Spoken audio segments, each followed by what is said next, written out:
Bună dimineața și bun găsit la BU. Sunt Sabina Iosub și vă spun să rămâneți alături de mine în următoarea jumătate de oră. O să discutăm chestiuni legate de energie, piața de electricitate și felul în care viața noastră poate fi mai ușoară. Today, here with me in the European Parliament in Strasbourg is Nicolas González Casares. Thank you so much for your presence. Thank you so much, Sabrina. It's important to explain what is the new legislation in this area of energy, of electricity market, and how everything will help us in our member states. Yes, at the end of the last year we have an agreement between Council and Parliament to go for a new design for the electricity market. And I think that are good news for the consumers, and mainly for these vulnerable consumers that have suffered a lot during the energy crisis we live in the last 2 years. And there are new measures that they are going to feel in their own homes. For example, for vulnerable and people suffering energy poverty, we are banning the disconnections from the electricity company, so they can feel safe. If we have an energy crisis like the previous, again, they can feel that the state and Europe is going to protect them if we have the same problems again. But they will finally have to pay for the sum that they are obliged to pay in the end. At the end, we will find solutions to pay, but every member state had to find their own solution. Maybe it's different in Spain than in Romania or France and Germany, but at the end we had to protect these people. This is the idea, how to probably reduce the bills or give facilities to the vulnerable people to pay their bills. But at the end, the spirit of the legislation is the full protection of vulnerable consumers or people suffering energy poverty. These are the right words into the legislation, fully protection. So this is the idea. Will there be some reactions from those who are working on the electricity market, for example, in the energy market in general, for some losses that they may suffer? I think that the agents of the electricity market are quite happy with the outcome, because it's not only the protection, the protection of vulnerable consumers was very important for me as a socialist, for my group, and also for my party in Spain and other parties like in Romania.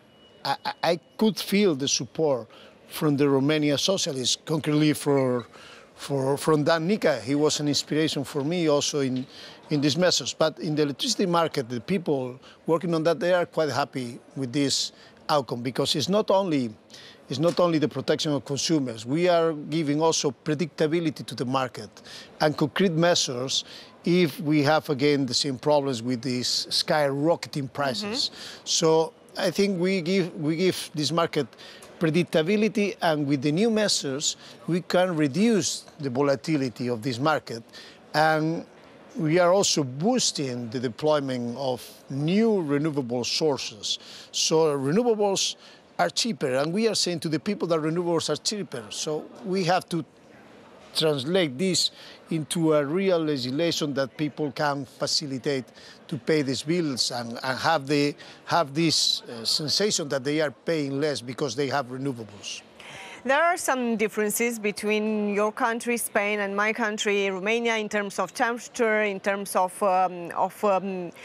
mix, the energy mix on the market. Let's explain the Spain situation and how the renewables are now entering more and more on the Spain's market. Yeah, now in Spain, last year we had in the electricity market mix more than 50% of renewable production.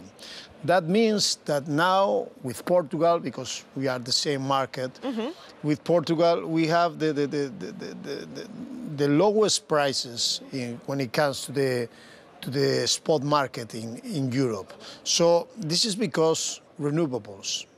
It's because renewables, and also because the gas prices are reducing every day. But we are feeling that with more renewables, you can reduce also the bills.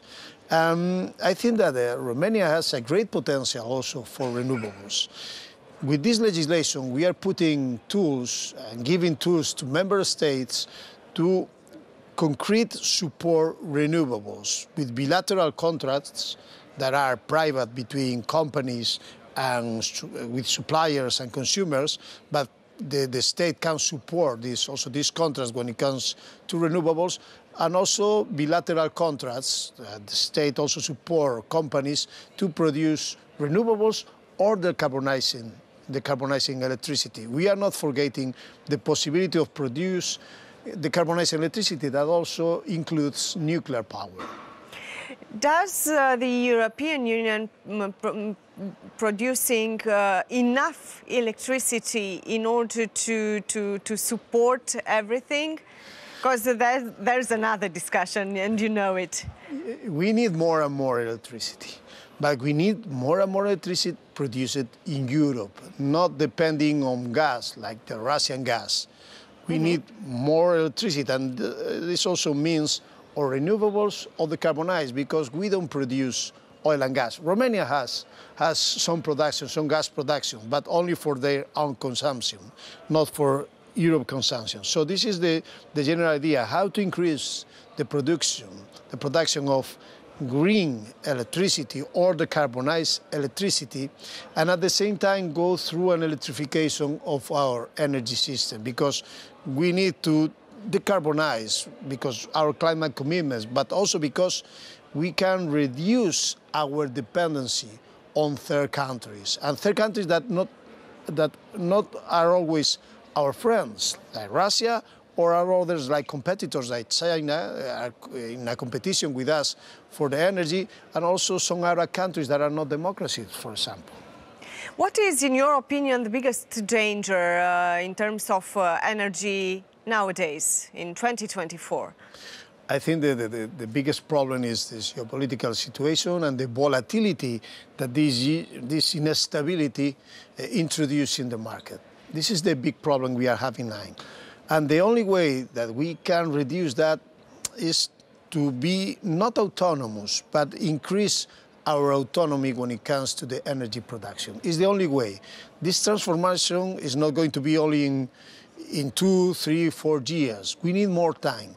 But meanwhile, we can improve our energy autonomy, our independence regarding these other supplies.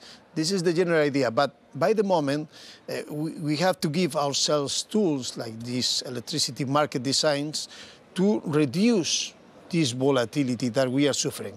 Now, we have less volatility than 2 years ago. But think about we have a problem in the Persian Gulf with the ship traffic. Probably they could increase the prices of gas and then increase the final prices of energy, or other distractions that we are having at world level. So we have to reduce these possibilities. How big is the difference between countries in the European Union in these terms of energy? Yes, we have, certainly we have some difference. There are some countries that are betting more in renewables. There are other countries that want to increase nuclear. But at the end, all the member states want to reduce their dependence on fossil fuels, because we don't have. We have some friends like Norway that are giving us supply with gas and so on. But at the end, we need to increase this share of our own energy. But the differences are great. There are some states that are using a lot of coal still, like Poland or Germany, or Romania also. So we have also concrete measures into the legislation to help those countries to phase out coal, but at the same time give a stability of supply, give this safety that they need, because now last 2 winters were very mild, not very hard winters. Exactly. And we didn't suffer a lot of winter, and we could reduce our energy consumption. But what will happen with a very hard winter? Okay, we have to give us the tools to avoid instability in future. And by the way, we are reducing coal we have to introduce other electricity sources, but not forgetting that coal could be important if we have some problems or volatility during some years or so on. For these countries, mainly Romania, also Poland, we have a section for capacity mechanisms that is a way to support the security of supply during hard times.